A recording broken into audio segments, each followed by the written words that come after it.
മക്കളെ, ഇന്ന് ഞാനൊരു തക്കാളി ചമ്മന്തിയാണ് ഉണ്ടാക്കുന്നത് ദോശയ്ക്ക്. അത് നിങ്ങളെ ഞാൻ കാണിച്ചു തരാം. ഞാൻ ഒരു ചീനിച്ചട്ടി വെച്ചു. അതിൻ്റെ അകത്ത് ചില വെളിച്ചെണ്ണ ഒഴിക്കുക.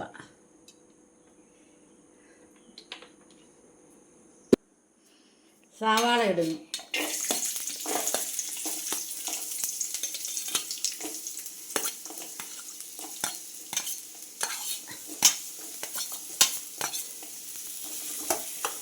സവാള ഒന്ന് വഴകിട്ടു. മക്കളെ, ഉപ്പ് ഇടുക. സവാള വല്ല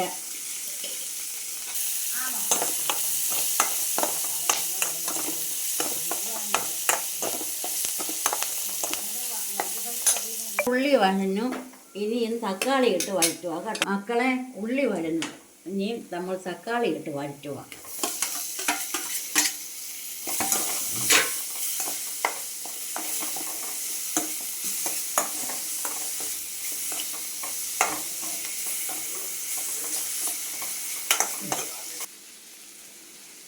മുളക് പൊടി ഇടുക.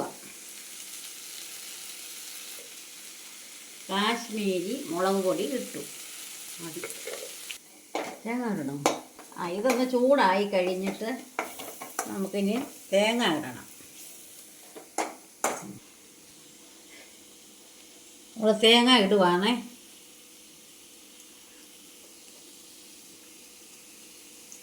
അതൊന്ന് കൂട്ടി യോജിപ്പിക്കണം.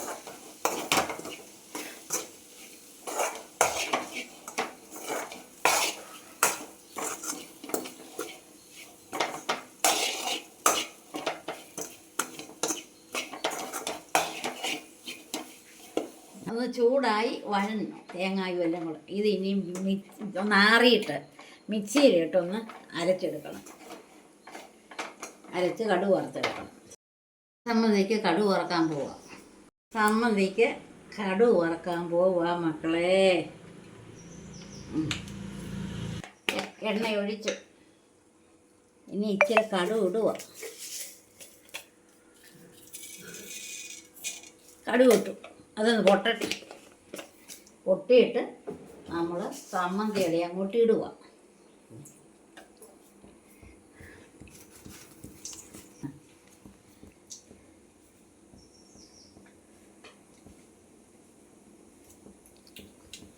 മക്കളെ, കടുക് പൊട്ടി വരുന്നുണ്ടേ.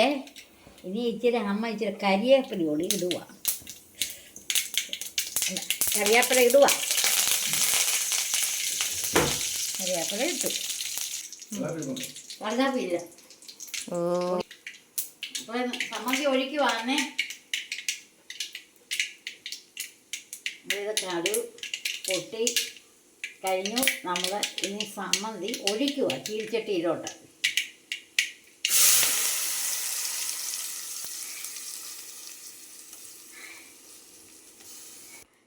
ശകലം വെള്ളം കൂടെ ഒഴിക്കുക. പക്ഷേ നമ്മളിതൊന്ന് ഇളക്കി ഒന്ന് ചൂടാക്കുക. ഇച്ചിരി ഉപ്പുകൂടി ഇടുക. ഇനി നമ്മളിതൊന്ന് ടേസ്റ്റ് ചെയ്ത് നോക്കട്ടെ.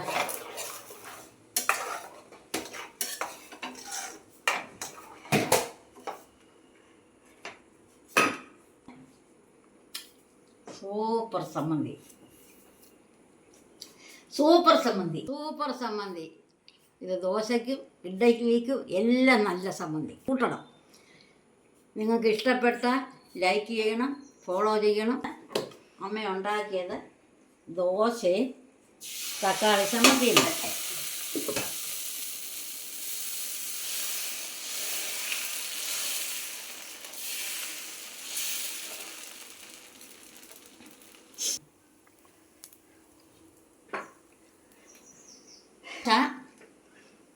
ചുട്ടോണ്ടിരിക്കുന്നു.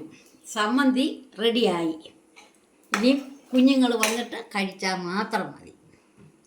വീഡിയോ ഇഷ്ടമായാൽ ലൈക്ക് ചെയ്യണം, ഫോളോ ചെയ്യണം, കമന്റ് ചെയ്യണം. അത് പറഞ്ഞെന്തോ. വീഡിയോ ഇഷ്ടമായാൽ ലൈക്ക് ചെയ്യണം, കമൻറ്റ് ചെയ്യണം, ഫോളോ ചെയ്യണം.